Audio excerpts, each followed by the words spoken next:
Hello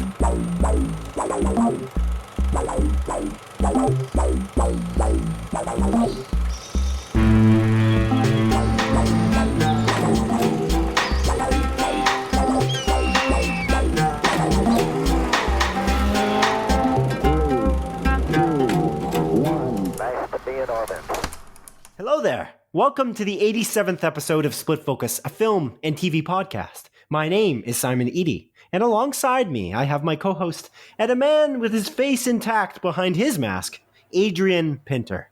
Adrian, how are you, my good friend? General Kenobi, it goes quite well. How are you, Simon Eady of the Eady house? I'm doing okay. Oh, just okay. Yeah. Right on, man. Get up to anything fun this week? No. I played a few video games. Nice. I stayed home. I feel like there's a trend. Every week I say almost the exact same thing. Don't know if you noticed. Yeah, I have, actually. I have. Makes script for excellent conversation, I would argue. It does indeed, my friend. It does. Yes. Yeah. But you know what doesn't make for excellent conversation? What doesn't make for... Yeah, no. I had to say the opposite. It would make more sense if I said, you know what makes for good conversation? But yeah, I was confused. Because of the other thing we said. I was trying to make it segue properly, but it didn't work out. Anyways, Colin Farrell was told by Warner Bros, as you call them, that he could not, as Oswald Cobblepot in the Batman movie, have a cigarette or a cigar unlit or lit. What? Because that's not okay, Adrian. It's not okay. What do you mean it's not okay, Simon? Cigarettes are cool, dude. Cigars are cool. Why can't he have it? Huh? What's the worst that'll happen? I don't know. That's the question that he's asking. He's saying, quote, big studios make big decisions around such things as the presence of cigarettes in films. At one stage, I said, I can have the cigar unlit. Just let me have it unlit. They were like, no, as if a bunch of 12-year-olds are going to start smoking Cuban cigars. Yeah. That was his 2 cents on that. I think that's a little ridiculous, but they also did a similar thing. I don't know if you noticed for the Cruella movie. I didn't see the Cruella movie, but that was a thing that couldn't happen. Emma Stone's version of Cruella could not smoke the classic Cruella de Vil cigarettes, long cigarette with like the cigarette holder. Wow. Not possible. Why not? Because it's Disney, and Disney doesn't like the idea of that kind of imagery. And I guess I know Colin Farrell is being kind of exaggerative in this interview here. He was on a podcast. Was it like Total Film or something like that? No, Jake's Takes video podcast. He's on Jake's Takes, but he's not on Split Focus. That's ridiculous. I know. How dare he spring for a podcast that gets more than 10 viewers a week? It's ridiculous. Absolutely ridiculous. In New Zealand. Mm-hmm. Actually, not in New Zealand, because we get about 10,000 viewers from New Zealand, because we're the most popular podcast in New Zealand. Second most popular. Yeah. Thank you for correcting me. I really appreciate it. No worries, man. That you corrected that crazy, wildly inaccurate thing I just said. Unbelievable, bro. But the point about this whole thing is that to me is a little silly. I just don't understand. Same. People can't smoke cigarettes in these movies. Man. Didn't we just watch... Wait, were they smoking cigarettes in West Side Story? I don't remember. Maybe? I don't remember. But it would have made sense. And I feel like they were, but I'm blanking on it. I can't recall if they were or not. I don't think they were, man. I'm thinking about it. Because cigarettes are cool. And I don't remember them being cool in the movie. You're not saying anything particularly profound. You just keep working on this bit of cigarettes are cool. They are cool. They seem cool. What your angle is here. I like it. But yeah, no, honestly, I do find that odd. I mean, I feel like that's such a backwards way of thinking that, like, if Penguin from the hit movie The Batman smokes cigarettes, kids are just going to start smoking cigarettes. It seems like a very just old school mentality. I feel like we should have gone away from the whole kids just do what they see in movies and video game stuffs. You know what I mean? So I find it a little bit almost like a lack of understanding as to why they want to go down this route. Because like I said, cigarettes are cool. You should have Cobblepot smoking them. You know what I mean, man? Should have Again, mixed messaging. Don't understand what you're trying to say because you just keep playing the bit. But regardless, Penguin kills people. He's a murderer. Yeah. And Cruella like skins dogs alive. Mm-hmm. So I don't know. I think they got their priorities wrong. Yes. You're trying to, because again, I haven't watched the Cruella movie. I feel like I got to because we talked badly about the idea that how can you make a movie sympathizing with a character who's literally her whole sole purpose in life is to murder Dalmatian puppies and make them into a coat. Yeah, it's an odd one. So smoking is not acceptable, but that is fine. You can kill Dalmatian puppies. That's fine. Definitely. I feel like what they should do, and you can murder people and kill them in cold blood. Yeah. They're supposed to be in the Batman movie. They're supposed to be like kind of breaking to the edge, not being rated R. It's PG-13, but the idea was that they were going to be kind of edging over towards R. Mm-hmm. It's going to be like a close to R PG-13 movie. Yeah. But so the Batman. I don't know the Batman edges is what you're telling me. You don't have anything but bits here. You don't have any any sentiments. So let's just move on. This isn't a conversation. This is one-sided. It's a monologue with Adrian making quips. So let's just move on. Well, no, I do agree with you. I do find it ridiculous because like killing people is somehow not as bad as smoking cigarettes on screen. That's what I just said. Yeah, it just doesn't make much sense to me. It's a foolish thing. I think they should not let Cobblepot kill anyone. And just make him smoke cigarettes instead and kill himself slowly but surely. Yeah, it's actually fine. Mm-hmm. Yeah. He's murdering himself. He'll have less time to murder people. Yeah, which is a good thing. He won't be maybe he might not make it past 70. He won't. 65. I don't know. How many cigarettes is he chain smoking there? I don't know. He's a classic smoker. The long cigarette, just like Cruella. Mm. It kind of makes more sense for Disney to do this, but Warner Brothers I don't know. That's a little silly. Mm-hmm. But I agree. I don't know, man. We got some show corrections from last week. Did you know that? I did, Simon. I did know show corrections. It's mainly clarifications, I would say, based on looking at this list of 2 here. The first one is that we talked about Ozark last week, and we talked about how Ozark was airing its part 2 of season 4, which is its final season. Mm-hmm. And they're airing them, I think we estimated in May, but I'm pretty sure I did not say, and I don't think you did either. I don't think you said that it was definitively in May. I think we just said it as I think it was announced. I think it was in May, but it wasn't announced. It was just announced this past week. And the final episodes of Ozark, like the whole series, is airing on April 29th, 2022. Mm.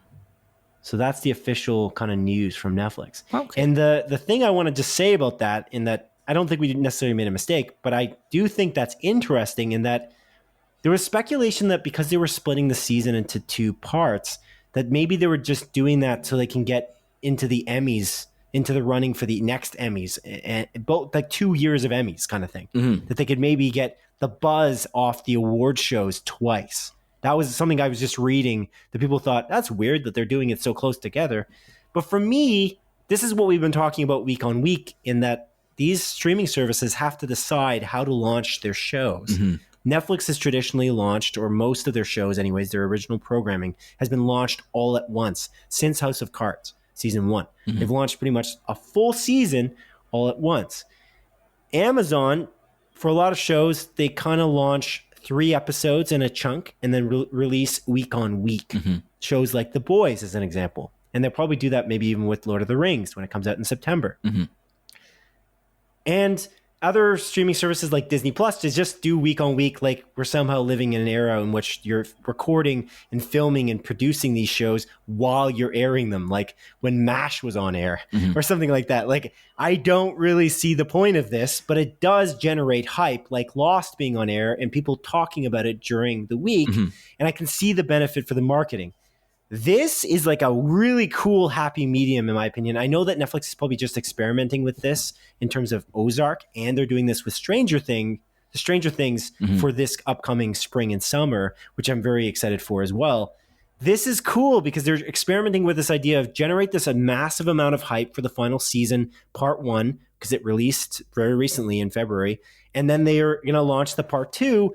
in April, and then that extra generated hype, like people will be excited because it's so close together. They wouldn't have forgotten the last season.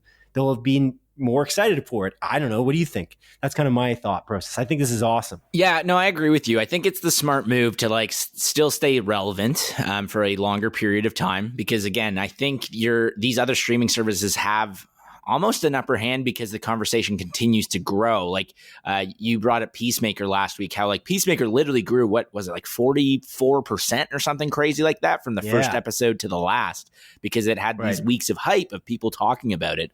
And this way with Netflix, it's like, it's great because as a viewer, we still get to binge watch however many episodes, 6, 8, whatever episodes at once, and then get another big chunk of episodes just a few months later. So again, it's a great way for Netflix to keep the conversation going about their shows while still, staying true to that original formula that they, like made their service popular with. Because I think Netflix was the kind of the dawn of like people starting to binge watch stuff like crazy. Yeah. And I don't know. I really like this method. I think it's a great one. I don't want Netflix to switch to a week-to-week sort of release. And honestly, I don't think they ever will. It's possible, things change. But I hope they don't. And I don't know. We've talked about it before. I really like how different streaming services are trying different things with these like tests. Like even with Disney Plus, they do the week-to-week for pretty much all their shows. But I think with Hawkeye, they released the first 2 episodes and then did week to week. So even Disney is to a certain extent experimenting, just not as much. Well, Disney started with The Mandalorian. They started with a weird schedule where they launched one on, I think, a Monday and then another on a Friday or something, or it was like Friday and Monday. Do you remember that? Yeah. The first season of The Mandalorian. And that was really cool, actually. I like that idea. 2 episodes a week is pretty neat. Like that could be cool. There's so many shows, so many things to watch. I think I fall off a little bit with the week to week. I forget certain aspects. It's just not enough build up for me. I want to be able to choose a little bit more. We're in a time of on-demand footage, like on-demand shows. It would be a little bit better for me if they give us a bit more as we go. Like Arcane launches 3 episodes a week. That's cool. Mm-hmm. That's again a Netflix experiment. That's why when you just said Netflix might not ever do week to week, I don't know that's true because they kind of have been dabbling a little bit more so with not releasing them all at once on a semi-consistent basis with some of their bigger properties they're releasing. Mm-hmm. So yeah. Okay, cool. Hey, Adrian. What's the second correction? I don't know if you want to take this one away. Yeah, so Ken last week wrote in talking about, horror movies being nominated for Best Picture at the Oscars. In his letter, he wrote 18 horror movies. He actually messaged me directly and said he mistyped that. It was actually 8 horror movies that were ever nominated for Best Picture at the Oscars. And then my mom actually added a little bit of extra clarification as well, which she texted to me, and only one of those 8 horror movies have ever actually won Best Picture at the Oscars, and that was Silence of the Lambs in, I didn't write it down, I think it was 1991. Jodie Foster won Best Actress for a role in that movie. Anthony Hopkins won Best Actor for his role in that movie. And then Jonathan Demme, I don't know if it's Demi or Dem, won Best Director for that movie as well. So, I guess just to piggyback off Ken's point from last week, definitely horror movies, I think, don't get as much love at the Oscars as, other movies do. He pointed out a couple other genres too, like comedy and stuff like that. But I just wanted to clarify that for our lovely Ken, who is a member of our show, contributes practically every single week. And just wanted to clarify that for our lovely Kenneth. Excellent. Yeah. Excellent, Adrian. Yes, he told me that in person as well. The 18, the extra one in there mistake. He's like, oh man, I don't know where he thought I added it to the email, actually. Yeah. He's like, I think he added a 1. And then he looked at the email. He's like, no, that was me. But nice try, Kenneth. Nice try. Everybody makes mistakes. Everybody has those days, man. It's neat. I don't know. Silence of the Lambs, I don't think of it as a horror, but I guess it is a horror. It's a horror. I just it's spooky. Kind of thought of it more of as like a thriller kind of cop drama, but anyway. It kind of is, but it's also very terrifying. It's definitely uncomfortable and eerie. That's a really good movie. I fucking love that movie. Yeah. pretty great. Yeah. Speaking of Kenneth, though, Adrian, speaking of Kenneth. Yeah? Let's reach into that mailbag for a moment here, shall we? We ask our listeners to write into us with comments, questions, and corrections by way of Twitter or by email to splitfocuspodcast@gmail.com.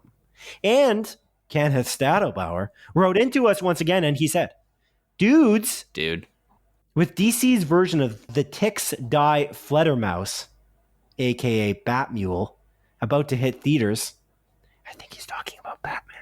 Batmanuel? Batmanuel, sorry. The Did I say manual? You said Batmule. I heard Batmule. Did I say Batmule? Yeah, I think so. Shit. Damn. Oh, well. I butchered another one of Ken's jokes. Ha ha, I gotcha, Ken. No, I'm just joking, but no, I did do that. Batmanuel. I don't know why you added the UEL, but regardless, he's a funny guy. And I'm not as funny. Anyways, about to hit theaters, I have a query. Your opinion of Michael Keaton returning as the 1989 Batman for 2 or 3 movies. Is this Warner Brothers going the route of the Rise of Skywalker pandering and making up for disjointed continuity and bad reviews by obvious fan service? Keaton was an amazing Batman, but I question the motives behind using him beyond the Flash movie unless they are setting up a Batman Beyond movie. The Pattinson Batman has its own continuity to be shared in movies and streaming shows, but has nothing to do with other DC superheroes. The Affleck Batman joins Keaton in the Flash movie and then is apparently discontinued, leaving Keaton alone in the role. Aquaman 2 and Wonder Woman 3, in theory still in the same universe as Flash and still played by the same actors, are continuing. But rumors are, despite Henry Cavill wanting to continue, there will be a new Superman. Presuming the J.J. Abrams Superman to be a standalone, what will be their solution? Since Christopher Reeve is no longer around, will they get Brandon Routh to reprise his role as that Superman? Throw in Mark Hamill as the Joker, and we can have the Nostalgia-verse. Signed, Kenneth, and a quote here, "It's not who I am underneath, but what I do that defines me." A quote by Batman, and Batman Begins, translated from Gravel. Wow, okay. Actually, it wasn't, because I just gave you the Gravel. Yeah. But anyway, Adrian, what do you make of Ken's email here? Is this just fan service? Is it Skywalker, the Rise of Skywalker pandering that we've seen before from Disney? I don't know. I don't know. Like, I think this is a more of a wait and see it type thing. I don't think we can really just say that it is that without, getting that Flash movie to figure out what they're going to set up and how they're going to carry this universe forward. Is the DCEU disjointed and confusing? Oh, definitely. I think it's very unclear what things are connected to what universes and, how everything is connected. Like even with Peacemaker to a certain extent and like the Suicide Squad movie, it's presumably in the Snyderverse. But again, it's like, at what point is it? Is this after the Flash has possibly reset the universe or whatever? I don't think he's totally wrong about that sort of stuff. But at the same time, I don't really see an issue with, them bringing in, like 1989 Batman with Michael Keaton. I like that as an idea. I think it's fun, and I think that's what these movies should be. So I don't know. It's an interesting one. I think the whole Nostalgia-verse thing. I don't necessarily. Sorry, my dog's just like running in the background there. I don't necessarily think that's like a huge issue as long as it's done well. And like I mentioned at the beginning of this, this is very much so a wait and see style approach. Could it be a freaking train wreck? Oh, definitely. Am I hoping that it's not and that it's actually really well done? Yeah, obviously. Do I think it will be? Honestly, I don't know. Probably not, because there's no one really leading the whole charge, and it seems, again, very disjointed and convoluted. But I really want it to be. I don't know. What do you think, man? I really appreciate this email and that the way he is like invoking or kind of giving us these ideas. Like I like the way that part of the email is kind of written there, in that it's kind of thought provoking for sure. It is an interesting concept of linking the pandering nature of some of these films with this one, and wondering if we're worried about it. I wonder if Ken is just playing devil's advocate or if he's actually worried about this. Yeah, I don't know. I'm kind of curious. I feel like we'll never know, or we could just ask him in person. We could definitely do that. That's definitely an option. Work. Yeah. When we go see the Batman this week. Oh, fuck, dude. I can't wait. Anyway, I appreciate that. So thank you, Kenneth, for running into us. And Always. what I would say, other than that, is you know who did this first? And this has nothing to do with Rise of Skywalker, is Spider-Man No Way Home, right? Yeah. And that Spider-Man No Way Home is bringing these villains and maybe other things. I feel like we're very vague. Many weeks after the Spider-Man No Way Home has come out, I feel like about what's happening in that movie. I feel like if you haven't watched the movie yet, you probably don't have an interest in watching that movie Or yet. it's spoiled for you. It's possible. I don't know how you would have dude, not seen the spoilers. It's not even that fans are even spoiling it now. It's like just Marvel is like, we have all these actors going on these like conferences, like press tours and stuff. Like it's out there.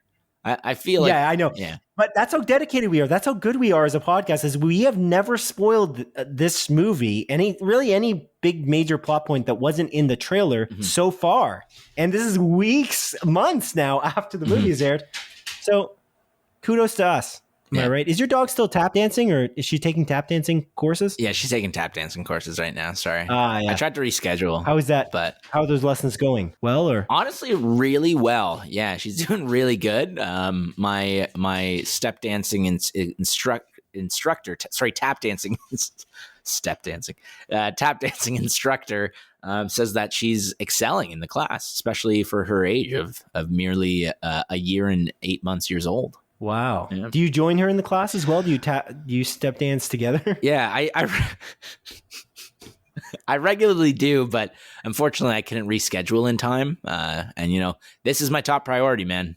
Recording with you. I only get to talk to you once a week because we don't talk outside this podcast. Oh, you saying they're step dancing right now together in the background? They're doing the lessons right now? They are. Oh, yeah. Oh, I'm sorry to interrupt you. Oh no, it's okay. I'm sorry they're interrupting us, man. I'm sorry they're interrupting us. And there's your clock. Dude, just right on time. So much freaking noise. I love that it's right on time. I was going to point out here. I was going to point out it's not right on time at all. Is that your joke? Yeah, it's We're 8 minutes. recording this ahead. It goes off 8 minutes ahead, which is pointless when you have a chiming clock. Like, what's happening here? It's a warning for me that it's 8 minutes to the hour. It's just a warning. Yes. Maybe I got an appointment at 1. Okay. It's like, hey, you got 8 minutes to make it to your appointment. It's like, I live in Maryhill. There is nothing close to me within 8 minutes. Except for really good butter tarts. Yeah. Except for really good butter tarts, which I might add. And I've held off for long enough, Shut up. this. But you specifically have offered me butter tarts on multiple occasions. You said you offer it. I never even ask. You just say, "Hey Simon, I got these butter tarts for you. Don't. I'm going to bring them on over." And one of the times during Christmas holidays, during December, you're like, "Simon, I'm going to bring you these butter tarts to bring to your girlfriend's family's dinner." And I'm like, "Oh, that's so nice of you. Did I ever get those butter tarts?" No, I didn't. So what you're saying here is a total lie, because I've never talked to you outside this podcast.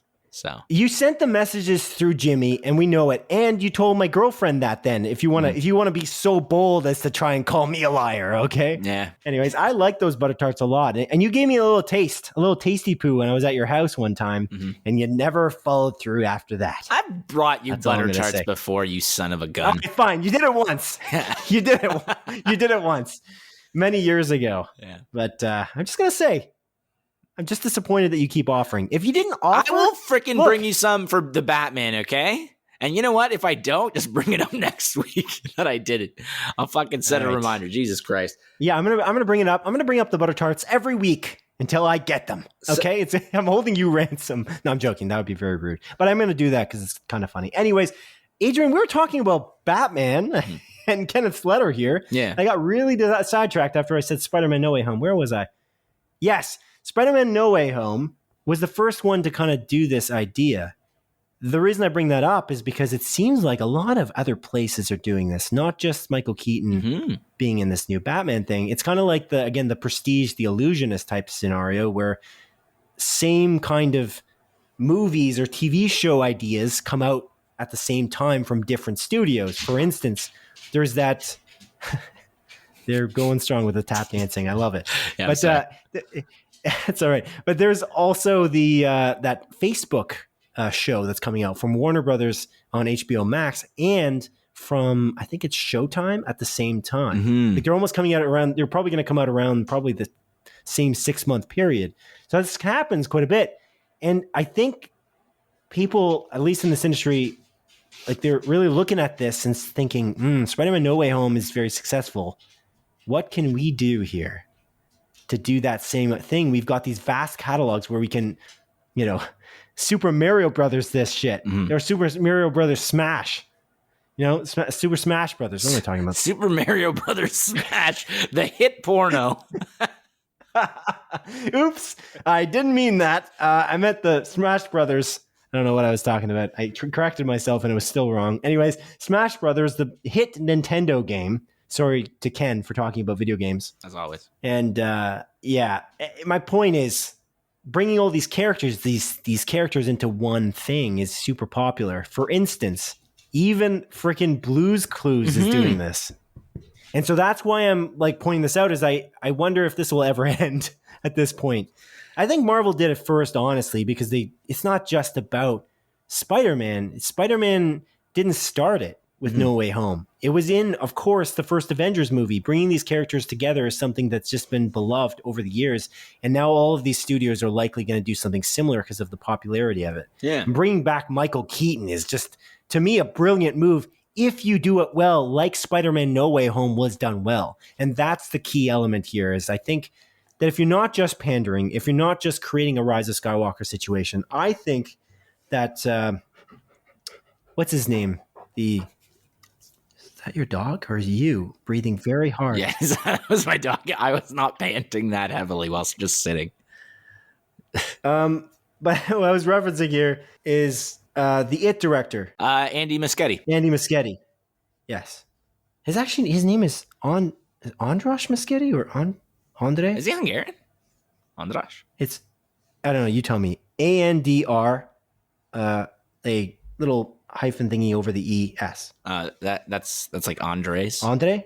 Andreas. Is it Andreas? I have no clue, man. Anyway, so regardless, I think he's Italian, isn't he? Cook of the meatball. Whoa, that's unnecessarily offensive, Adrian. Come on. Anyways, Andy Muschietti is doing that movie. Andy Muschietti did a good job, like a really good job. More like Andy, I think. Spaghetti. He's Italian. We don't even know if he's Italian. I just took a guess. We don't even know. Take it easy, bro. Come on.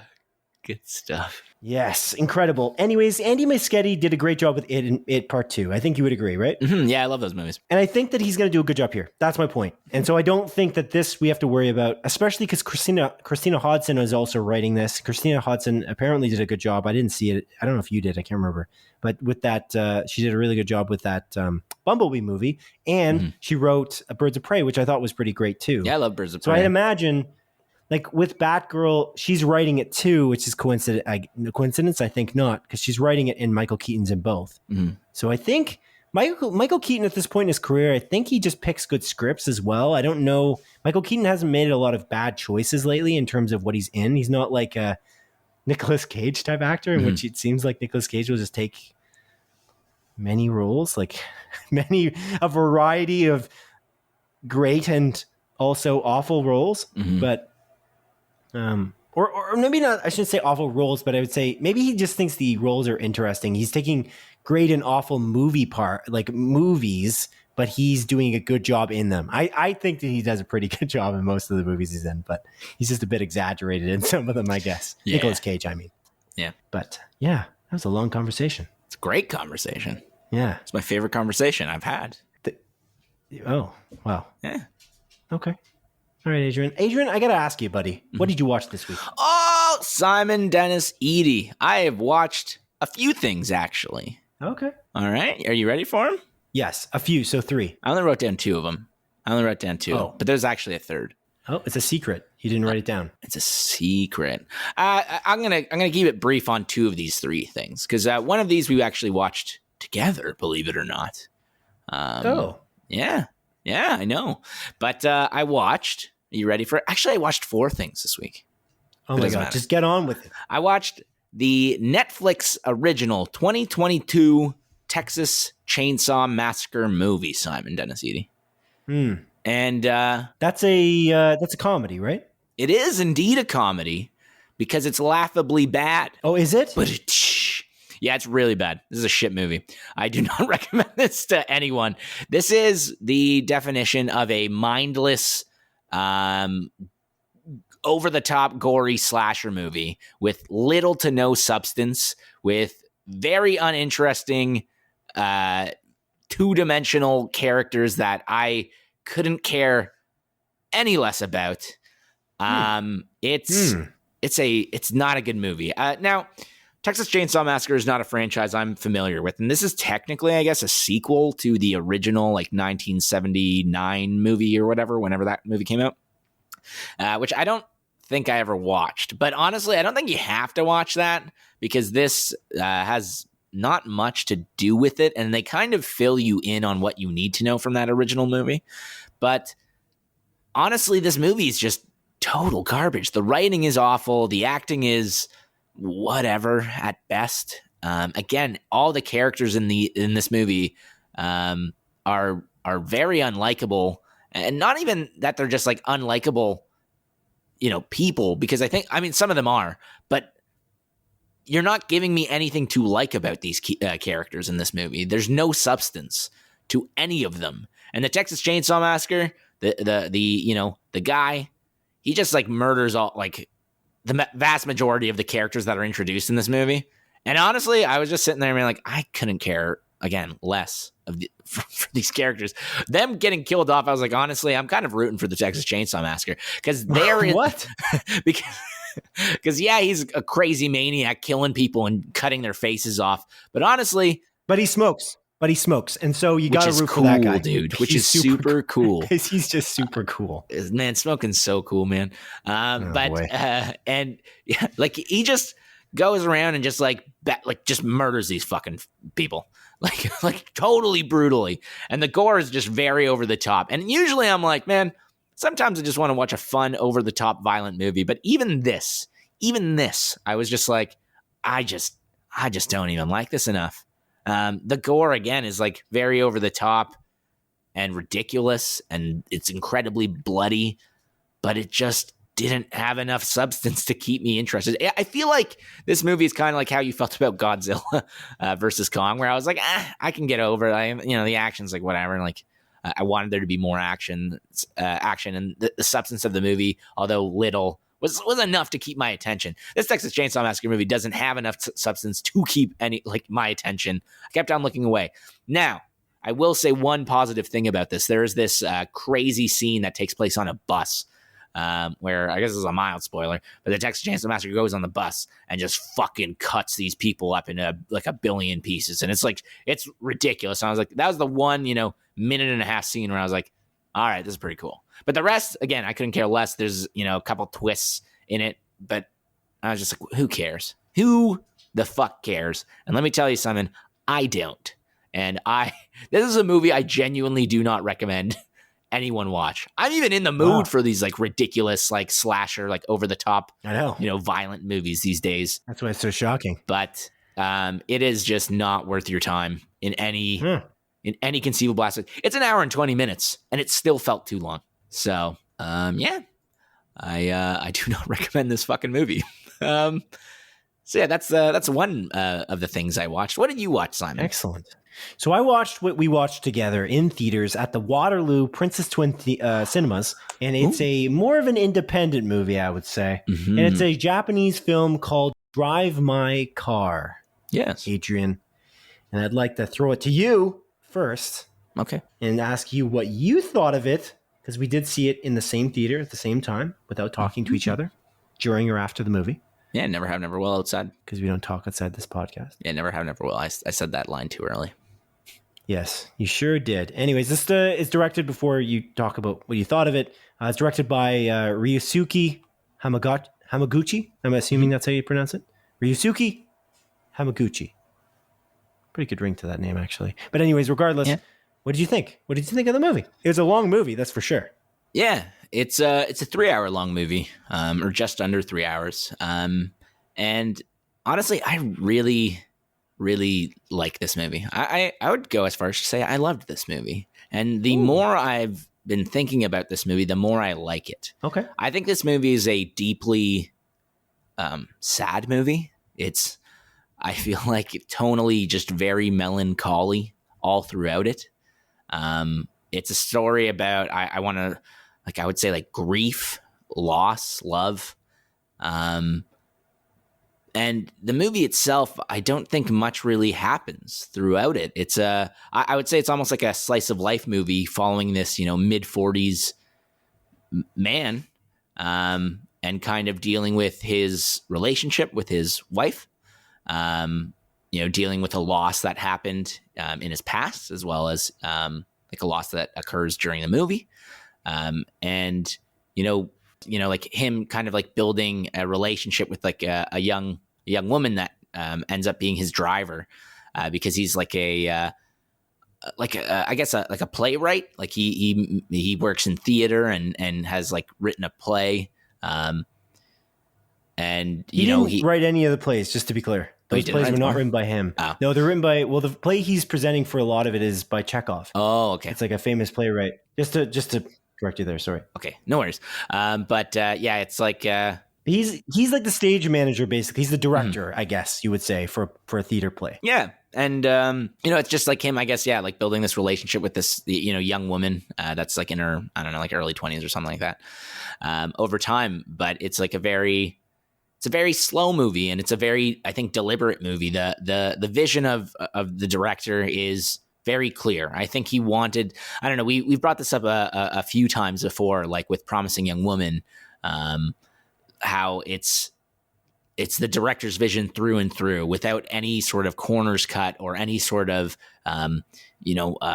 changes made due to any sort of studio meddling. It's their vision brought to life on screen, and I think what the director did here is exactly that. And it's a movie that, again, the more I thought about it, the sadder I got. And it made me feel very, very sad, like after the movie. And honestly, I teared up during the movie, but when I like got home that night and started thinking about the movie, I actually ended up crying a bit, because it really hit me like not really close to home, but it hit me right in the feels. And it was, I think, just brilliantly done. And there's like, I don't even know like 8 different languages spoken in the movie, or I guess signed in the movie. They talk in, like, some characters talk in English, some characters talk in Mandarin, some characters talk in Korean, Japanese. There is Korean Sign Language in the movie. And again, these scenes where characters are talking with one another that don't even speak the same language, and there's someone translating it in between. It's slow and it's purposeful, and you're watching these characters interact with one another in these long-winded conversations where, one person says something in Japanese and the other person translates it to Korean, and then the other character responds in Korean Sign Language, and then that translator responds or translates it back to Japanese. And it's like this slow conversation, but the entire time I'm just enthralled at what's going on and the conversation these characters are having, and how real and believable each of these characters are. And it's a very emotional thrill, like a very emotional, a very emotional drive. Oh my God. A very emotional ride. I guess pun intended there. And again, I truly, truly adored this movie. What did you think? Yeah, this was well said. I really liked it. I think it's a masterclass in subtleties. Kind of what I got from it is that it's a very subtle movie. And at one point, one character says to another character that they're basically talking about how this guy directs his plays, and he's basically saying that he looks in these nuanced, tiny things. It's all about the little things, the little details in the characters that he puts into the plays that he's directing. And I think that's kind of how this movie is directed in a weird way. Like it's interesting in the way it's subtle, and it doesn't really hold your hand really at all for a lot of it. It's actually in some way a criticism of it if you think about the fact that we live in like the TikTok generation, and that I feel like people have very small attention spans. Mm-hmm. And so listening or watching this movie in the beginning, it's kind of hard to understand the characters' motivations, some of the characters, until you get another hour into the movie, if you know what I'm saying. It's an interesting thing because there's like you're unlocking these tiny little aspects of these very human people. Like, very obviously they're human people. Sounds like I'm an alien. Very human characters. And that's the beauty of it, I think. It's just the beauty in the small things, and that you got to wait and see is kind of a lot of what I believe this movie is. It is very long, again, and it's very deliberate, as you pointed out. And I think you said to the attendant at the theater at Princess Twin on the way out, is he said, it could have been another 40 minutes less. And you're like, I don't know. It was deliberate, I think is what you said. Which... like I've said about I think it was A Promising Young Woman and various other movies, that the director knew where he was going with it. And I think that you gotta trust him, I guess. I don't have a much perspective on this particular director. This is the only movie that I think both of us have seen by him. Definitely. By Ryusuke Hamaguchi. But yeah, it's the only thing we've seen by him. So like, to trust him going into it, I was a little unsure in the first hour. I was like, am I not going to like this? Because I don't know where it's going. And some of these characters' motivations are completely unclear. And if they don't explain it by the end or do something to give a bit more context, I'm not really, it's almost substanceless. And that's just not true. You just wait and see. And by the end of the movie, I feel like it delivers. So I, again, really like it. It's a beautiful film. It's very well made. And the use of languages, as you pointed out, is a huge highlight. Like, I don't think I've ever seen a movie quite like that in this regard. And that, again, there's so many different languages. And it's just, I guess, so well accepted by all the characters. And they're just so welcoming. And just, I don't know, it's just such a diverse idea of having Korean and Chinese and Korean Sign Language all in one movie and kind of seamlessly integrated, which I really appreciate. And the use of these plays as well, and English too. There's English too in some parts of it too in this film. But these plays are one's by Samuel Beckett, which I studied in school a little bit. It was Waiting for Godot. And then that was the first play you see. And then you see, it's like focused on Uncle Vanya is the name of the play, which is an Anton Chekhov play, which is kind of famous. And there's a lot of focus on this play and the way that it's done. It's just, man, it's just a lot of really cool things. It brings out the theater kid in me a little bit too, and seeing that this is kind of about theater production in some capacity.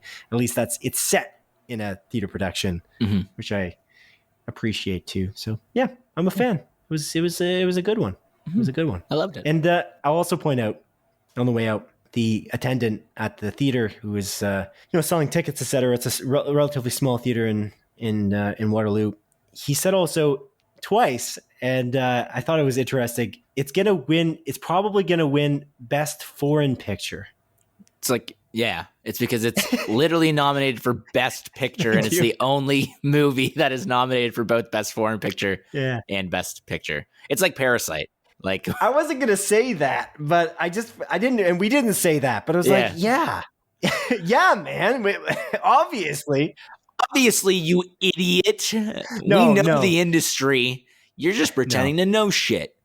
No. Well, I'm sure he does, and I'm sure he sees all the movies. But at the same time, right, Parasite it's not very common for a foreign picture to get nominated for best film of the year, for best picture for the year at the Oscars. And so in this case, it was nominated for Best Picture and Best Foreign Picture. So it seems like it's obvious, considering it's the only foreign picture nominated for Best Picture, that it would win. If it didn't win, it would be kind of shocking. But it could honestly win Best Picture. I don't know if this is your top film for 2021 at this point now, considering, again, of course, it's nominated for Best Picture. So will it win, in your opinion, based on what you've seen so far? You've seen about half, I think, or maybe just above half. Yeah. I don't know. I don't know for sure. I would like it to win. I like the idea of, more foreign films and not like your typical sort of Hollywood American movies winning all the time. And I think with Parasite winning, that was my choice for that year. And I was very ecstatic when that movie won, just 'cause it's cool to see, these different countries coming into the film industry and actually, leaving a mark. So I would love it for it to win.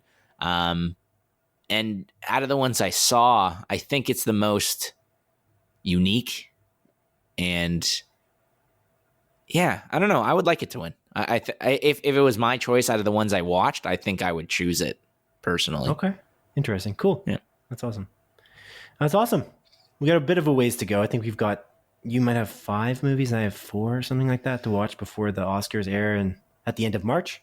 Yeah. But yeah, good stuff. Anything else you watched this week? I watched a couple more things. I'll keep it super brief on these 2 other movies I watched. I watched, on the topic of driving cars, Unhinged, which is that Russell Crowe movie where he goes on like a murderous rampage, like just road rage rampage. Okay, yeah. Was it good? It's fine. It's a pretty like mindless, just ridiculous, like over the top Russell Crowe killing a bunch of people because he's angry. And it's fun enough. If you want to waste like an hour and a half, you got nothing better to do and you're just in the mood for something like that, yeah, sure, put it on. It's definitely better than Texas Chainsaw Massacre by like by a huge margin. And then the other movie I watched is actually the 1984 classic John Hughes movie, 16 Candles.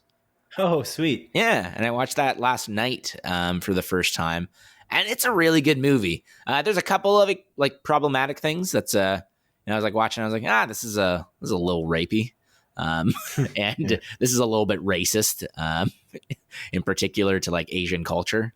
But all in all, like if you kind of get past that, like it came out over like nearly 40 years ago now. It is a really good movie, and it's heartfelt, and it's funny. Like it's really funny actually. And if you like Ferris Bueller's Day Off, which I do, and The Breakfast Club, both John Hughes movies, and you haven't seen 16 Candles, I definitely recommend it. I really enjoyed it. Cool. Yeah, good stuff. What about you, man? You watch anything else? I did watch something else, and I must say I think this is like the best thing I saw this week. I know I just talked very highly of Drive My Car, but Severance. On Apple TV Plus. Damn. I thought you were going to wait. I don't know why. Did I say I was going to wait? I can't remember. I think Jimmy told me that you were going to wait. Oh, separate. Yeah. Not on this podcast, but I said outside. Mm-hmm. He told Jimmy and then he told you. Maybe. Exactly. Maybe that happened. But I don't know. There was a little bit of an opening. We were wondering what to watch, me and my girlfriend, and we thought, let's watch Severance, because it's like at the top of Apple TV Plus. It's incredibly well reviewed. It's like 97% or something like that on Rotten Tomatoes.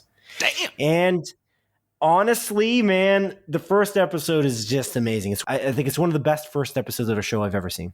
Ooh. I have to say, it is incredibly good. I am so impressed. The production values, the hair and makeup, the wardrobe, the acting from like the numerous like huge actors arguably in it. Like you got Adam Scott, Patricia Arquette, Tremel Tillman, who I haven't seen him much, but he's just amazing in this so far. Anyway, Zach Cherry, Brought Lauer, John Turturro. You got obviously Christopher Walken. Closet.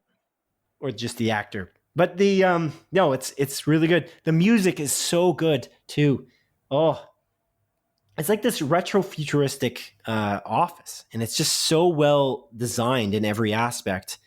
And for those who don't know what it's about, it's basically, if you watch the trailer, it's about this idea of the work-life balance. And these people get like this surgery done where when they go to work, they only know the memories from work. And when they leave work, they only know the memories from home. So it's like they have this like work-life balance that's kind of perfect theoretically based on this principle, and that you leave work and you do not remember anything at work. So you cannot do anything at work because you don't remember anything at all, which I'd imagine for a corporation might be kind of useful if they're trying to hide something maybe. And that's what you kind of get that impression from the trailer. And the question is, what is it that they're doing? Why is this a thing? Or are they just doing this altruistically? Is this just a business that, wants to make the perfect blend of work-life balance that we've all been looking for? It's just, the style though is just amazing. And the intro sequence, I forgot about this. The introductory title sequence is maybe the best introductory title sequence I've ever seen in a show ever. Oh, damn. That's unbelievable. Praise, man. Damn, dude. It's just so good. I can't even believe it. It blows me away. It's a show run by Dan Erickson, and he writes a lot of the show. And then it's directed, I think, fully by Ben Stiller. Oh, that's sweet. And so, yeah, I'm just looking up right now just to give credit where credit's due, because the music is just So good too. I'm not gonna say it's the best music I've ever heard in a show. That's not what I'm gonna go with. It's possibly the best music you've ever heard in a show. I cannot think of a title sequence that is more creative and more interesting, though. It only airs in the second episode. The first episode doesn't have the title sequence. Oh, okay. Which is something they do in TV series quite often, I find. If you know what I mean. The pilot doesn't always have that kind of, like the intro sequence there. I think because they want to get right into it to just show you what this is all about. So you you can be interested. I'm just looking this up real slowly, Adrian. Bum, bum, bum, ba-da. Bum, bum, ba, ba. Bum, bum, bum, ba, ba. Ba, ba, ba-da. Theodore Shapiro is the composer. Oh. Related to Theodore Shapiro. Hit political dude Ben Shapiro? I doubt it. Fair enough. Shapiro's a pretty common last name. It is. Yeah. Anyways, I'm a fan. And Adrian, I just recommend you to watch this. That's all I'm going to say. I can't stress enough. I want everyone to watch this. I know I keep bringing up my theater background in from university, but I did a theater play in terms of I was doing the sound, and actually I think I just did the media for this particular one. But I did a lot of the media, and it was this concept, this retro futuristic office. It was like an office drama that was written by someone else and not somebody at my university, but the play was called The Memo, basically. And we did that. We put on that play, and I had to do the media, and I did a lot of this kind of retro futuristic concepts. I had like old monitors that I displayed, like the blinking green line for like kind of like that DOS interface type thing. And I think you might have saw that. Did you come to see that play? I don't believe so. Oh yeah, I did. I did. You were there. I did. Anyways, that was a lot of fun for me to put on, and I put on like I did like the kind of created like a test pattern that you would find on, like, you'd have potentially color bars when your TV goes out, but there's also the concept of the test pattern for that. It's a classic thing from like the 1950s and 1960s, and I created that as well. This show just reminds me, it's just bringing back all these memories of creating that kind of that video for that play. And I'm just so, I don't know, maybe that's why I like it so much too, is nostalgic for me personally, but I just like the idea of retrofuturism. It's a neat idea, like in Fallout as an example. And I think if they do the Fallout TV series, which is an adaptation of the game series by Bethesda, Amazon's making that show. If they do that appropriately, I feel like if they do it properly, Jonathan Nolan and Lisa Joy do, I think they're going to be really leaning into the retrofuturism of the 1950s type aspect, where some things in terms of technology went kind of a lot further ahead than others. In that the year of that game, I think, is like far into the future, I think, but you have like this older technology that everyone's running, but it seems to be newer, in that like the Pip-Boy on their wrist, as an example, people coming out of the Fallout vaults, because there's a nuclear holocaust and now it's safe to go outside. When they come out, they have this crazy technology where they have almost this giant smartwatch where they can go through all of these different weird settings. I think that if they do that kind of technology and that stuff justice and nail the music of that series, I feel like I'm going to like that Fallout series. I think that's the angle that they have to go down. I think that's the most interesting thing about Fallout, the game. And Severance really just hits the nail on the head for the retrofuturism. Just, man, it's shot so well. There's like, it's edited so well. The music's so good. Anyways, I digress. Talked enough about this. Will you watch this, Adrian? Will you watch this? Yes. Okay, cool. Yeah, I only watched 2 episodes. There's a 3rd episode that just aired last week as well. And yeah, again, can't say enough good things. It's good to hear. So we move on to the news, Adrian. Nah. Oh, that's too bad. Let's begin with a small collection of more focused news stories that have been particularly pertinent this week. Number 1. As publication Variety reports, the telecast for the upcoming Academy Awards ceremony will no longer feature live footage of 8 of the less popular, in quotations less popular, Oscar categories. In other words, the more artisan-based awards for makeup and hairstyling, editing, sound, production design, documentary short, live action short, and animated short will all be recorded prior to the live telecast and spliced into the awards show in order to save for time. For context, the Oscars ceremonies have been known to run relatively long, clocking in over 3 hours in many instances. Considering how these specific categories are believed to be relatively underappreciated, this change has caused many in the film industry to speak out in disapproval. Variety sources claim that there are many on the music composition side of the industry that are thinking about asking the nominees for Best Score to boycott the event altogether. Many are concerned that since these awards will be given out prior to the proper ceremony, that they will be leaked out before the official telecast even begins. The Oscars are set to air on March 27th, with actors Wanda Sykes, Amy Schumer, and Regina Hall hired on as hosts for the event. Adrian, what do you make of this? I think this is really stupid and not cool for the Academy to be doing this. It just goes to show that, I don't know. I think the Oscars should be about celebrating, movies and stuff. And we've talked about the Oscars quite a bit, bringing up like the whole like fan vote thing that they're doing, which is like dumb as fuck as well. But this is just kind of, I feel like this is disrespectful. Like it's showing that, some categories at the Oscars are more important than others. That, like the idea of like hair and makeup not being a part of the main show is just outlandish when some of these like movies are based on that sort of stuff. I don't know. I think about what's that Guillermo del Toro movie with the fish? Nightmare Alley. And Shape of Water. Yeah, Shape of Water. Like that movie, like how amazing the makeup was in that movie and the hairstyling was in that movie, and how it set kind of like a really awesome tone for the movie. Like without that there, I don't think the quality of the movie would be as high as it is. Same with sound editing and stuff like that. I just find it absolutely unbelievable that they're going down this route, and I think it's a dumb decision. Let's just give just a tad bit of context there too. Sound editing and sound mixing were already pushed into one category, which was kind of controversial at the time. I think it was 2 years ago. Mm-hmm. And so that's kind of annoying as well. And that sound editing and sound mixing are different. Like one is, again, a lot of Foley work, and the other one is the like kind of the edit of how it's put together. And so, it's unfortunate.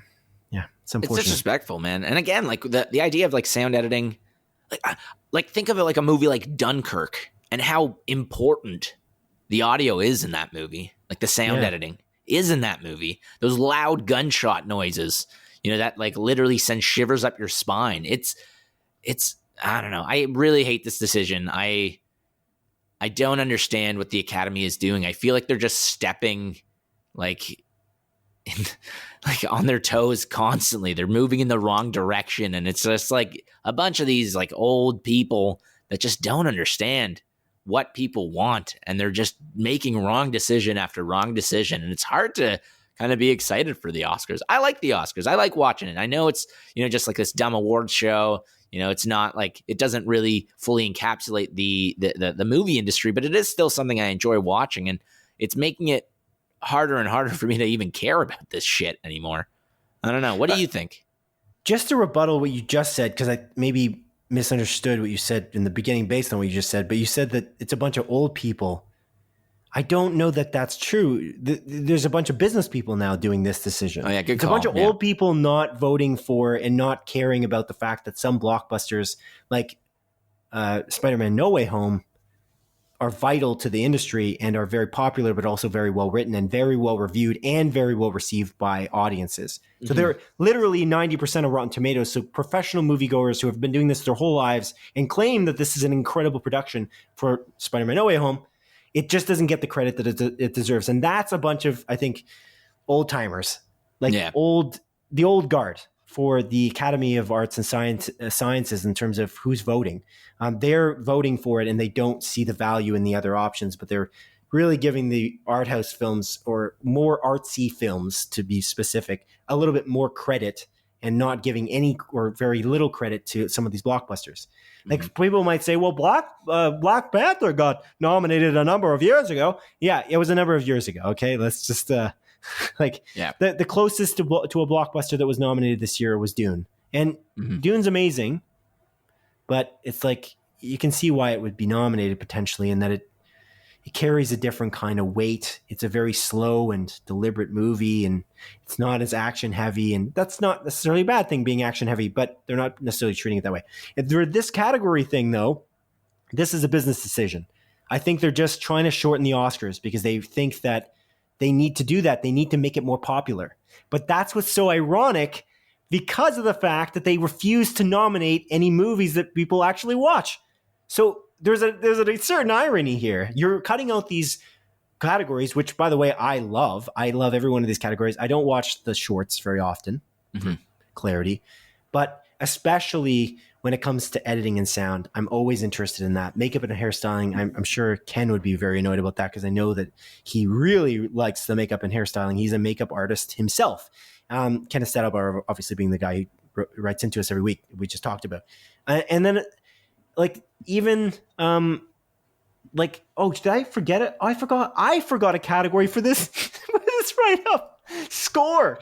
I didn't write score in there. I'm like looking through the thing. Score is taken out, right? Am I adding this right? 1, 2, 3, 4, 5, 6, 7, 8. Yeah, okay. I missed the score. Musical score was taken out of it too. And score, honestly, is vital. There's like literally you would not have a movie without a score. You wouldn't have a movie with any of these. Honestly, you would not have a movie with any of these. But if I was to say out of all these categories, in terms of the ones that make up a movie, where it would be score, makeup and hairstyling, editing, sound, production design, the score is like, imagine a movie without music at all. It's just so stupid. Like, and I'm always into that every year. I always follow that. And I talk too much about the amazing scores that come out of these films, like Dune with Hans Zimmer's score or Nicholas Britell's score in Don't Look Up, which is just amazing. And so I think this is really stupid. And I can see why that some of the, individuals in the industry on the music side might be outraged and might potentially boycott this. And maybe the nominees might not show up. I don't think that will end up happening, to be honest. I think that's kind of all talk, maybe.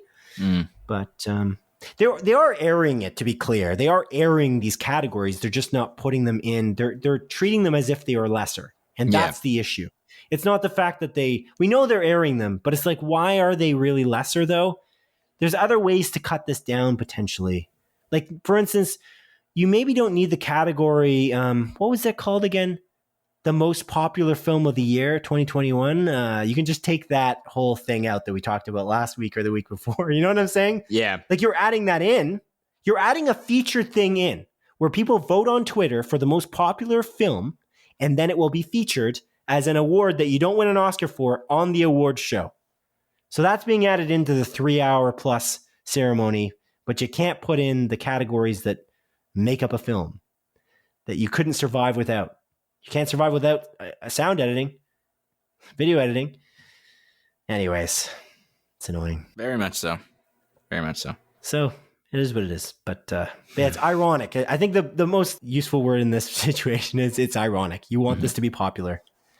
As Seth Rogen said, why should anybody care about this award show for our industry? Like, when you have the best salespeople in the country, you don't televise that. Why are we televising this? Who cares about this?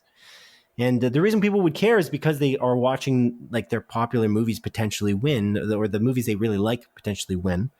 And they're not really even putting those in any large fashion. I keep saying No Man's Sky instead of No Way Home. Spider-Man No Way Home. That was nominated for one award, right? Just visual effects? I think so. Yeah, that seems right. What about costumes? Like, isn't that weird? Yeah. How did that not get nominated for best costume design? They're not CG. I don't know. The number of costumes in that movie. Am I wrong? Maybe it was nominated for best costume design.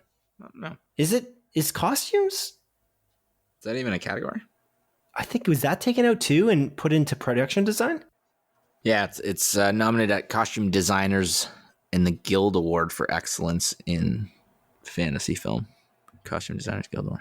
So it was nominated there. But for the Academy Awards, yeah, it was only nominated for Best Visual Effects. And for the record, Spider-Man No Way Home was just not nominated for Best Costume Design. There is a category for Best Costume Design still. So just to clear that up. That's definitely still a category. And just Spider-Man's not a part of it, as with the rest of the awards other than visual effects. Mm-hmm. Interestingly, Best Costume Design is a part of the regular live show. It isn't being spliced in, which is interesting. That they made a distinction between production design, which takes a tremendous amount of effort in costume design, where hairstyle and makeup is not a part of the live show, but costume design is. I don't understand. But anyway, whatever. It's just annoying. So, can't do anything about that. I don't like it. Yeah. Number 2, as Canadian tech website Mobile Syrup reports, Netflix's Marvel TV series will be coming to Disney Plus Canada on March 16th, 2022. To specify, Marvel's Daredevil, Jessica Jones, Iron Fist, The Punisher, and The Defenders TV series will each appear on the Canadian version of Disney Plus on March 16th, with no current plans to launch these shows on Disney Plus in any other region. As publicly displayed on Netflix, after February 28th, 2022, these series will be removed from Netflix due to the impending expiration of Netflix's contract with Disney and Marvel. Due to Disney's decision in the United States to air certain more mature Marvel content like the Patton Oswalt starring MODOK animated TV series on Disney's own Hulu streaming service, there is much speculation suggesting that the gritty, more violent Netflix-produced TV shows would come to Hulu instead of the US's standard version of Disney Plus. In contrast, up in Canada, Hulu's more mature content offerings have often been categorized within the Disney Plus subheading Star with no extra app necessary. Adrian, what do you make of this? I think, I just wanted to add this into like our story just for a little bit more clarification, because we've been talking about this and kind of curious as to where these shows would land when brought over. Or like after leaving Netflix, and both you and I assumed that they'd go to Disney Plus, but it seems as though it's not going on like the subheading of Star, and it's actually going on Disney Plus proper. Am I right in that assumption? I don't know about that. I don't think they wrote that in the Mobile Syrup article. Don't know. Good question. Yeah, because I feel like they would clarify, because I mean, would they? I don't know, like, because with Only Murders in the Building as an example, and in Pam and Tommy, like, don't they say that it's didn't specify? They don't. In some ads, it didn't. That was what's so weird. I think I talked about this many weeks ago, but Pam and Tommy is about obviously Pamela Anderson and Tommy Lee's sex tape, and that is kind of controversial to be on Disney Plus because it's like Disney. Who won't have Cruella de Vil smoke a cigarette on screen. And so to have it on Disney Plus, it's a little strange. Obviously, it's on the star part of Disney Plus. But at the same time, when you look at the ad, there was an ad on Facebook that hit my Facebook page, and it said that Pam and Tommy coming to Disney Plus, and there was barely any mention of Star at all. I think it might have been in the description, but not in the actual video. And people in the comments were like, oh, wow, how Disney has fallen. I'm canceling my subscription, one user said. Oh, I'm never going back to Disney Plus again. I was like, oh my God, shut up. Yeah. Stupid. Yeah, shut up. Just to be clear for those out there who are doubting this whole thing, maybe thinking, why are they doing that? That seems stupid. You can literally, and when they added Star, they added this feature. You can literally go in and change it so that 18 plus content doesn't show up if on certain accounts. So if your child has an account, you can turn various content off. They added that in on purpose right when they launched Star, like the Star update, I believe it was. I remember getting that notification. Do you remember that? Yeah, I think so, yeah. When you create a profile now, you can specify that you can't go if you're a kid. You don't want them going, you're a kid. If you have a kid, you don't want them necessarily going on to Star content because a lot of it is mature. So they've specified that. I think Deadpool 2's on there too. Probably don't want your kid watching that necessarily. Or you do. Who knows? Anyway, that's it. It's a weird situation. I'm excited for this because I literally just finished season 2 of Daredevil, and I realized I'm not going to be able to finish. Like, it was about 4 days ago. That's why we watched Severance, by the way. Oh, 4 days ago, we're like, I guess we're not going to be able to finish Daredevil season 3 because it's. I don't know if you remember this, Adrian, but it's like 13, 12 episodes, Daredevil is. Yeah. I thought the last season was 10. No, you're right. Maybe you're right. I think Defenders was 10, yeah. It's crazy though, eh? But even like, I thought it was 8. I forgot. I was like, what? This is not ending. And then I was like, oh, it's not ending. Oh, it's ending at 10. And then 10 comes, and I'm like, oh, that wasn't the finale. I don't know how many this is going. Yeah. And then it's like 13. I was like, okay, crazy. That's a lot of quality for like a long run. I'm really impressed. Season 2 is by far the worst one though. I'm pretty sure. Yeah. There's a lot of like really weird slow motion scenes where there's one moment where like Karen Page, there's like a kissing scene. I don't know if you remember this, but they like slow motion it and like there's like water dripping down her arm. And it's like so ridiculous. It's like a 5-minute scene of like just about to kiss. I was like, what is happening here? Like, why are you taking this long? There's a couple of moments in the season that I'm like, where are you going with this direction? I'm not quite sure. And I don't remember watching it and thinking this was silly. Mm-hmm. But I also watched it back to back with season 1. So I wonder if that's maybe why I was picking up on that. But that's really why I wanted to watch it again, because I got to watch it all together and kind of see the differences between the seasons, because the showrunner changed 3 times. Mm-hmm.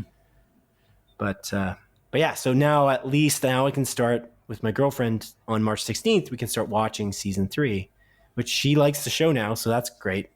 But we couldn't finish it in time because we don't watch more than one episode a day, and so we're like 5 days ago we're like, oh yeah, we can't finish this unless we start like really binging this hard. Mm-hmm. So I'm glad, but it begs the question: what is Disney waiting for to make an announcement about where this is going in the United States? Mm-hmm. And my answer is that I think what they're waiting for is Moon Knight. I really do. I think that it changes the landscape of what Disney Plus is. We talked about last week or the week before, how Kevin Feige was claiming this is a brutal show, Moon Knight. Mm-hmm. It's brutal. The violence is brutal. It's going to change the landscape of what the Marvel Cinematic Universe is going to be in some aspect. He says that a lot, I think. Yeah. But anyway, I think that that's an interesting sentiment for Moon Knight, in that he is brutal, and that there's a piece of promotional artwork of Moon Knight with a bloody fist. And I think that that's kind of neat because they don't show a lot of blood. So if they are going more brutal, maybe they are finally introducing something more mature as a Disney Plus series, and then they can just launch Daredevil and the rest of the Defenders on Disney Plus proper in the US. Mm. Or do you think it'll go to Hulu? What do you think? I don't know. That's a good question. I think, I don't know. The more I think about this, the more I'm almost, because I was very much like, oh yeah, this is going to be like a Star thing. They're going to put it on Star or whatever, or put it on Hulu. But the more we get close to Moon Knight, and the more like Kevin Feige has been talking about Moon Knight, I hope I can eat my humble pie, and I hope that it's going to be on Disney Plus proper, and that we are going to see this more mature content on there. I would love that. I know. It would change the game. I almost think that Disney should just give up with Hulu in a way. It's confusing that that's still even a thing. It's a separate app. Yeah. Like there's no, from what I understand, I looked it up again because I was just curious, like, did they change that? I'm pretty sure it's still, you have to get a separate app to use Hulu, to watch Hulu content.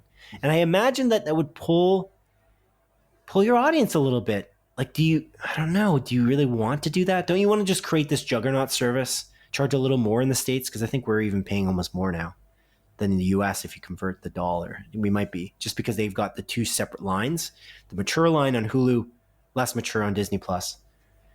So I do wonder, like, shouldn't you just merge them and just charge a bit more, and then you can just mass your subscribers in one bucket? But mm-hmm. I think you'd be more popular because people would be like, look at this juggernaut. Disney Plus is just this massive thing that really competes with Netflix, because it kind of does that here in Canada a little bit. Mm-hmm. Like, we've got a crazy amount of content, and even with like Pam and Tommy being a pretty high quality show and other shows coming out to Disney Plus directly for us, I feel like there's a lot to love about Disney Plus because we have the Hulu content, or not all of it, but a lot of it on Disney Plus. Anyways, yeah.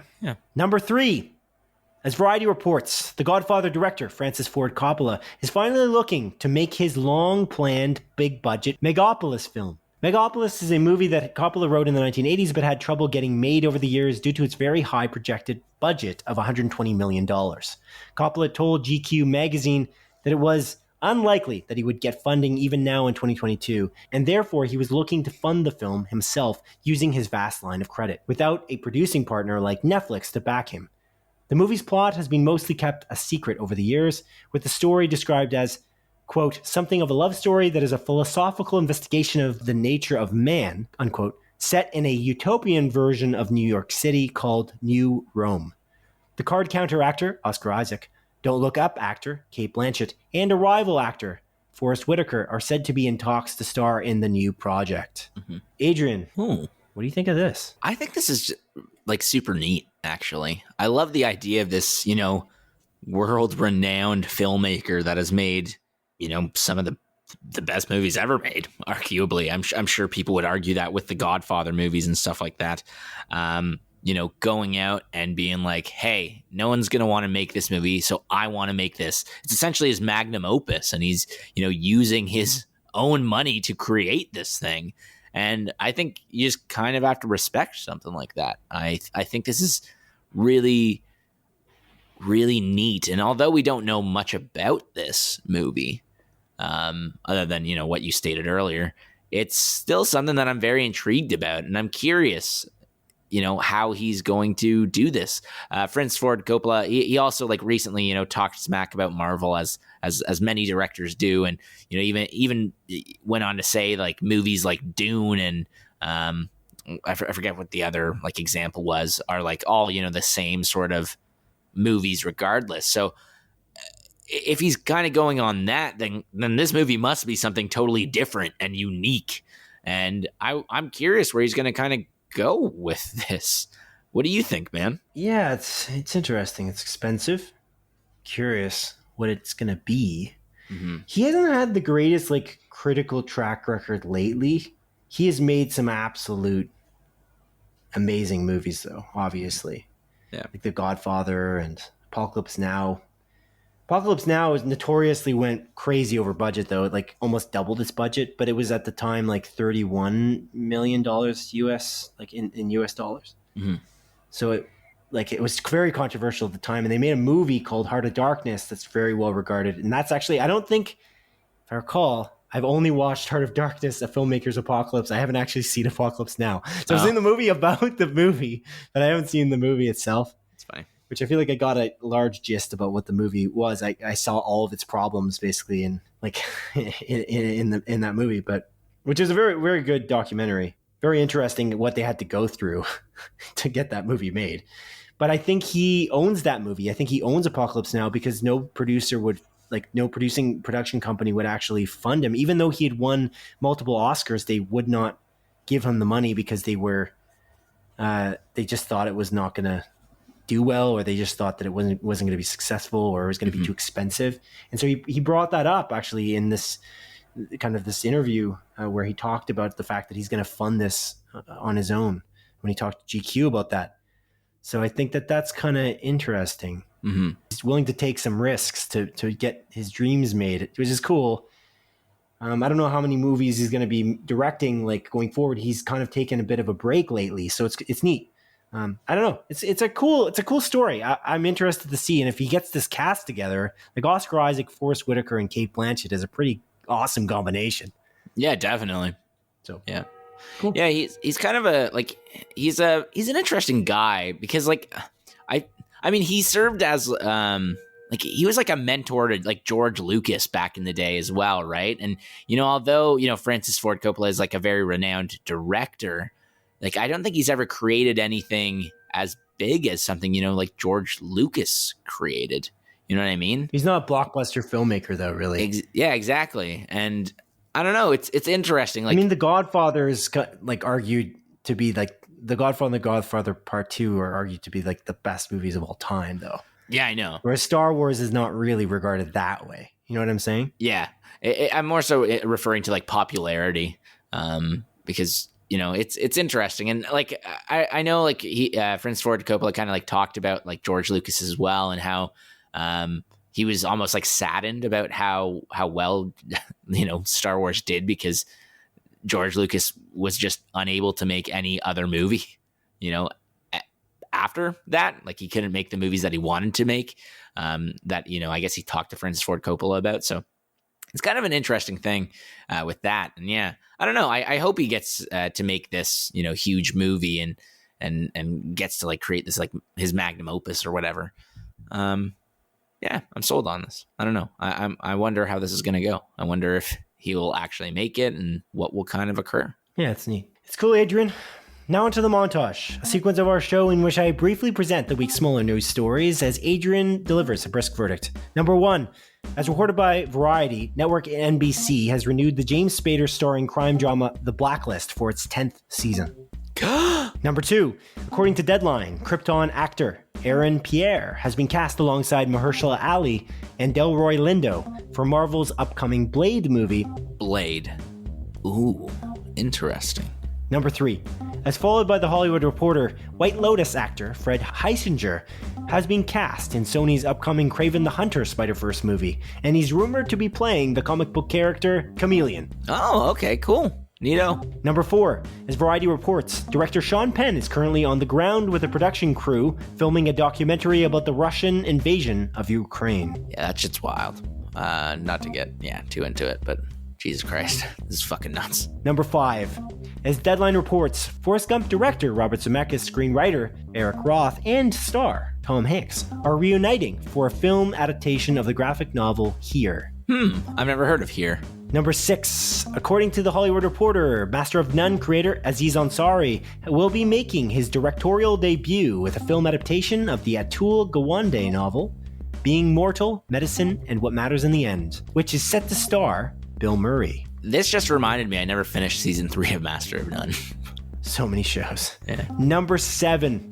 As Deadline reports, Starz has just greenlit an Outlander prequel TV series that is set to be written and executive produced by original Outlander showrunner Michael B. Roberts. Oh, okay. I never watched Outlander. Number 8. According to Deadline, Once Upon a Time in Hollywood director Quentin Tarantino is in talks to direct episodes of Network FX's Justified revival, Justified City Primeval, starring actor Timothy Oliphant as Marshall Raylan Givens.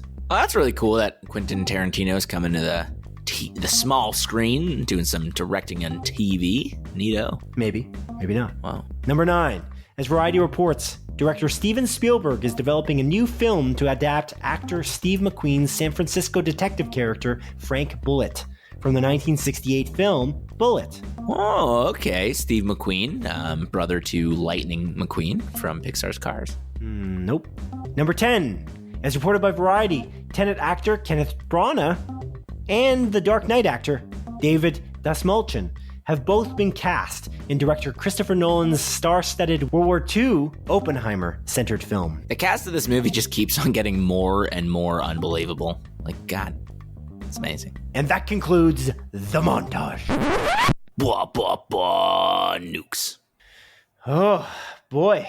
Adrian, what do you got for me now? Oh, Simon, I got new releases for you. Oh. Yeah. Okay, what are they? It's for the week of February 28th to March the 6th. That's a Monday to a Sunday, as per usual. And the first movie is coming out on Monday, February 28th. It's called My Wonderful Life. This is a Netflix original Polish. I had a brain fart there. You did that before. Yeah, I know. I don't know what happened. My brain just melted for a brief moment. A Polish rom-com about an unhappily married woman who tries to keep her family together after being blackmailed anonymously about her affair. Damn. Yeah. You know what I just realized that I didn't bring up about driving my car? What? They smoke cigarettes in that movie, and it's fucking cool. They do. Maybe that's what I was thinking, that because the last movie we saw before Drive My Car was West Side Story. So that's maybe why I thought they did that in West Side Story. But I don't think they did smoke cigarettes now that I think of it. Yeah. Because they keep on smoking cigarettes and Drive My Car. I'm like, they look so cool. They're just like standing outside, like pass a cigarette to one another, they light it. I'm like, man, these characters are cool as fuck. Smoking is cool. Like, at this point, it's almost not a bit. I feel like you do think it's cool, and I think that's why Disney and Warner Brothers want it not to be on screen. So I guess they're right, based on your reaction.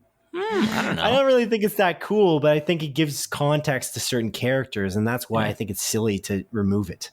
Mm-hmm. To be serious when you're just seemingly either joking or not. This is like, again, I've talked about this before, but you constantly say, I'm so swole, dude. I'm so swole, as an ironic thing. I haven't said that for years. No, you did recently, actually. When? I don't remember. Coming out of a theater recently. I can't remember when it was. Either wasn't West Side Story, I don't think. I do remember it was not long ago. It was at least like within a month, I feel like is when you said it last. So I don't think so, because I didn't really go to the gym this past month. I started going back to the gym again. Isn't that the issue? Yeah. Anyways, yeah. So I'm just saying, you say it enough. It's not ironic anymore. You just believe it. Is all my point is. So that's all I'm trying to say, Adrian. What's the next movie coming out? I'm serious about it. I think smoking is cool. And the next movie that's coming out is coming out on Tuesday, March 1st. It's called After the Pandemic, Simon. We're still in it. like our pandemic, but this is a different pandemic. And this is confirmed by Movie Insider and the Apple TV app. This is a video on demand movie.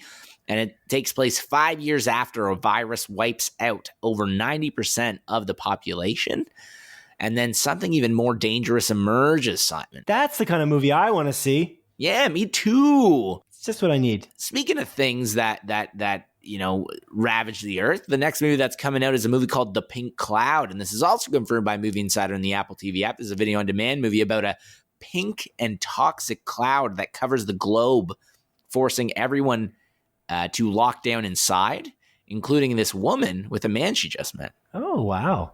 It's like these two movies that are coming out. They're dealing with the pandemic in different ways. Maybe that's the thing that's emerging. That's the dangerous thing that emerges after the pandemic. The pink cloud? Yeah. It's possible.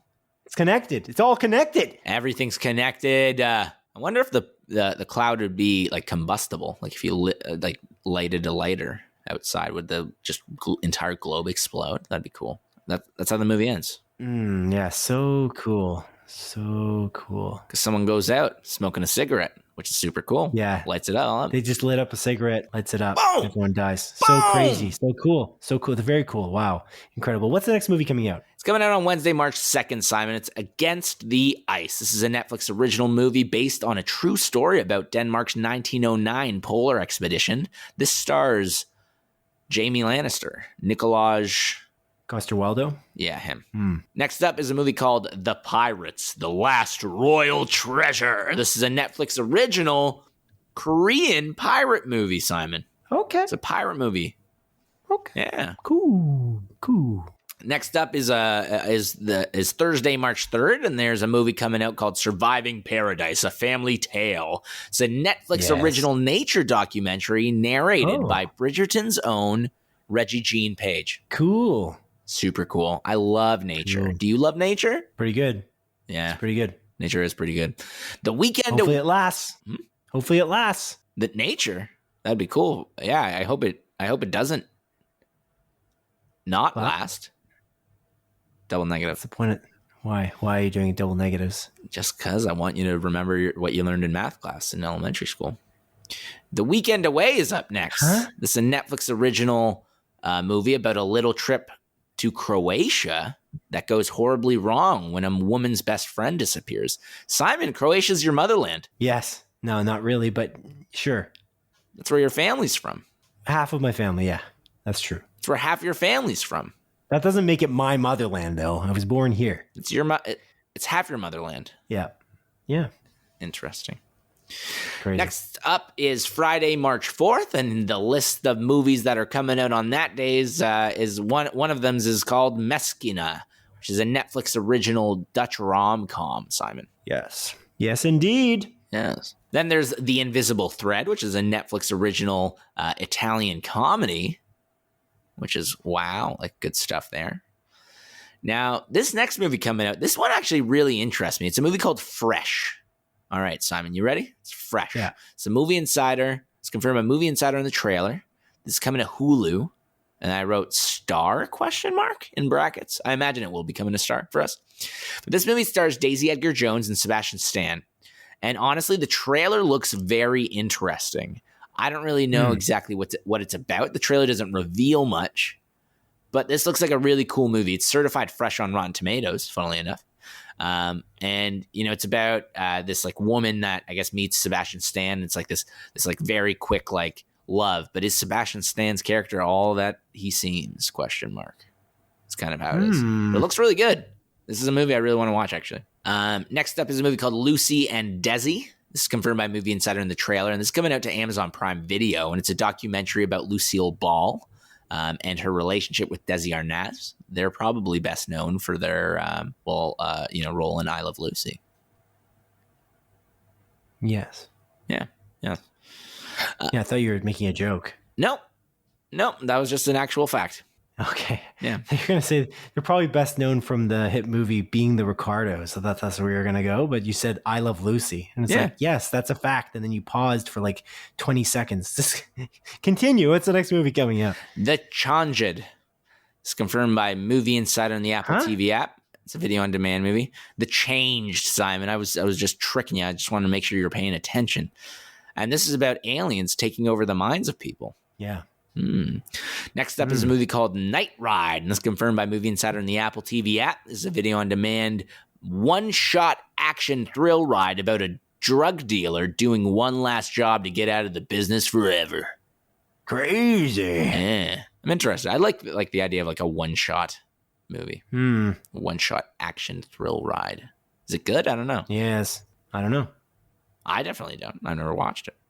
Will you watch this movie? Me? Yeah. Probably not. Yeah, fair enough. Ella and the Little Sorcerer is coming out. This is confirmed by Cineplex. This is coming to theaters, and all I can say is the Batman is so fucked going up against this movie. You kidding me? Why? Yeah, not a chance. And again, last but certainly least, the Batman's coming out to theaters. And again, going up against Ella and the Little Sorcerer. What is that? It's going to be a total flop. Ella and the Little Sorcerer? Yeah. It's about a girl named Ella and a little sorcerer. You have no idea what it's about. No, it's a kid's movie. I don't look into it. So it has nothing to do with the Batman and likely not the same demographic at all. Is that what you were saying as well? Mm-hmm.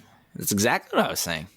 Okay, well, that's useful. Thank you for that. Thank you for that comment. Adrian, is that the end of the movies coming out this week? That's it. That's all, baby. That's it. That's all. Excellent. Well, now let's reach back into that mailbag for a moment here, shall we? We ask our listeners, of course, as we mentioned at the top of our show, to write into us with comments, questions, and corrections by way of Twitter or by email to splitfocuspodcast@gmail.com.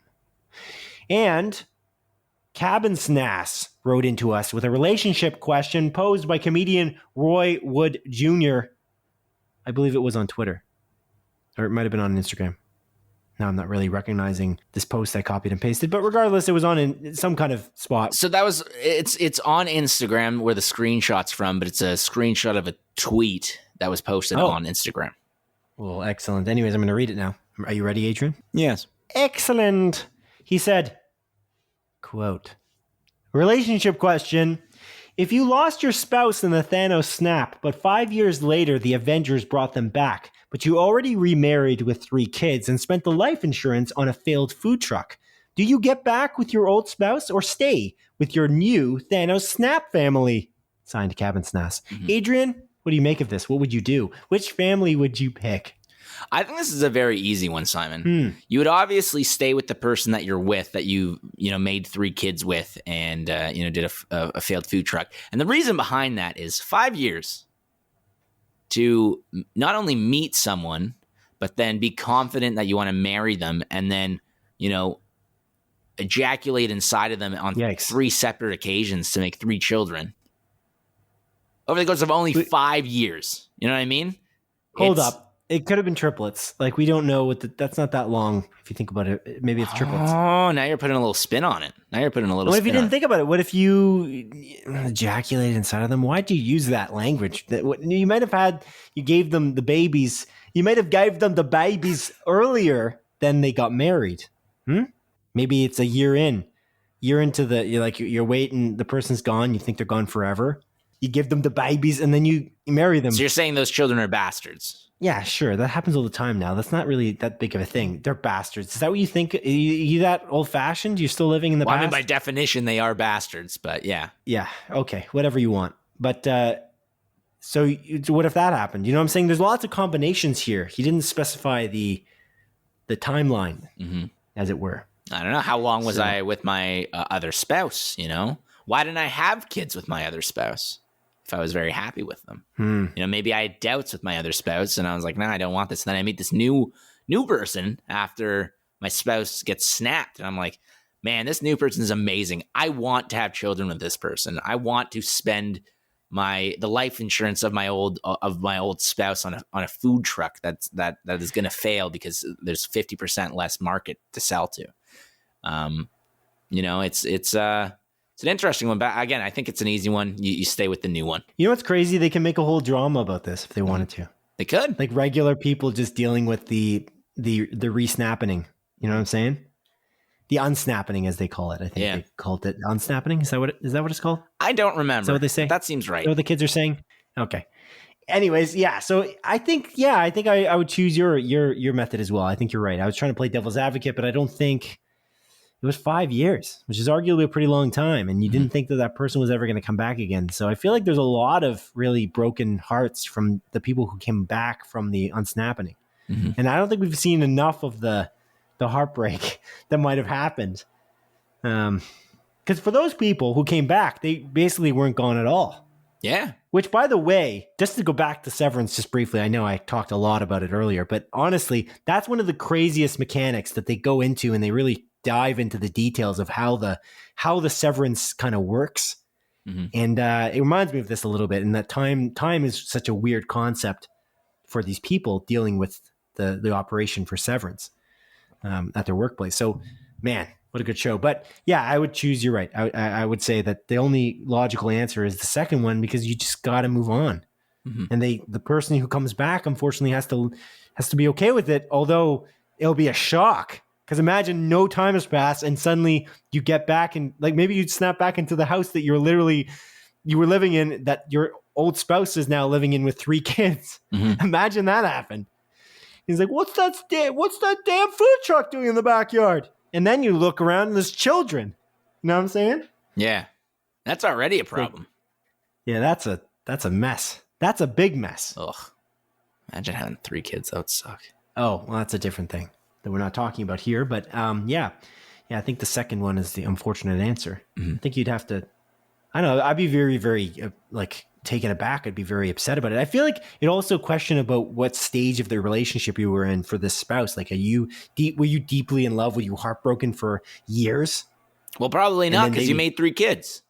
Well, maybe at the last year. Maybe it was the last year. Maybe you got married at the last second. Maybe you just had a quick wedding, because life is kind of weird, I'm sure, in this 5-year period. You know what I mean? Like, people think maybe this could happen again. Maybe there'll be another snap. They don't know what's going to happen. 50% of the population of the universe, of Earth especially, as the focus, is gone. Not just your spouse is gone. Like, a lot of people are gone. You know what I'm saying? Yeah. It's like I imagine it would have been like the apocalypse. It would be kind of cool to see like a TV series. Actually, forget about after the unsnapping, maybe just during. Just like, what are people dealing with? Like, you can go real dark, make it like a rated R type Star Hulu TV series for Marvel that's like dealing with the darkness of what people are going through. Maybe weird cults come up, You're just describing The Leftovers. People wear white gowns. Ah, come on. Hey. You got to it way too quickly. Yes, obviously. The Leftovers. What a good show The Leftovers is. Anyways, Adrian. I love that show. Yeah. Thank you, Cabin Snaths, for writing into us. We appreciate it. Thank you, Kenneth Saddleborough, for writing into us with that insightful little email there, asking us a whole bunch of questions that we could try to dive into. Yeah, thank you to my mom for texting me about those clarifications as well about Silence of the Lambs. Yeah. Thank you, Marta Pinter. Appreciated. Much appreciated. Adrian, the Batman is really soon. Like, we are going to the Batman within only a few days, really. Yeah, it's baby. It's less than a week. It's crazy. I'm stoked, dude. Yeah, like, I hope it's not bad. Yeah, imagine like it's total garbage. I don't know. I'm confident with Matt Reeves. It's just it would be like a Suicide Squad situation, though, in that the trailers were so good. Like, they're some of the better trailers of 2021. But that doesn't always line up, honestly. So I guess we'll see. But if it's bad, think about all the other shows that are coming out that are spin-offs of this movie series. Think about the other 2 movies that Robert Pattinson's going to be in. And I forgot about this. Kenneth Saddleborough also said to us in his email, he's like, and this is the last Batfleck movie, like Ben Affleck Batman movie that he's going to be in, is the Flash movie, not the Batman, but the Flash movie by Andy Muschietti. And my answer to that is it though? Because he said that 3 times. He came back for Justice League, the Zack Snyder's Justice League, which he was not going to be in, and he did reshoots. He was done. You said he was done. He was done. And then he is going to be in the Andy Muschietti Flash movie, and he's saying that's it. That's the last one. Is it though? Might be, but probably not. Depends where the universe goes. Again, there's a lot up in the air. I'm more saying like as a kind of more of a joke, but I think probably is, but maybe not. That's what I'm kind of thinking, because he keeps saying that so often. I feel like if a script is good enough that tries to draw him back in, I'd imagine it would be pretty enticing for him to join, unless in the Flash movie he dies. Gasp! It's possible. They have room on this particular multiverse universe for the 2 of us, type scenario. So maybe one Batman must die. There can only be one. That should have been a Scottish accent, but there can only be one. That's terrible. Why can't I do Scottish? Yes, there can only be one. That's kind of close. We ended the last show with that, so I'm going to not do that. But why can't I do a Scottish accent? Why can't I do a Scottish accent? There can only be one. There it is, right there. Okay, Adrian, we're going to close out the show now. This is the end of our regular scheduled programming. Are you ready? Haggis. Alrighty. Thank you for listening for the 87th episode. Did I say for there? Never mind. Thank you for listening to the 87th episode of Split Focus, a film and TV podcast. My name is Simon Edie, and this is Adrian Pinter signing off. Hey guys, it's me, Adrian Pinter, signing off, and I just want to let you know you can find us on all streaming services for podcasts on Apple Podcasts, Spotify, all that good stuff. Just like you can find Batman v Superman, which is a good movie, on a non-podcast streaming service, but on another streaming service or on video on demand. I don't know. Same with Resident Evil. Welcome to Raccoon City. It was a good movie. Welcome to Raccoon Town, whatever it was called. Good movie. Anyways, like, subscribe, share with your friends, family on this podcast services. We're done, baby. That's it. That's all. Goodbye.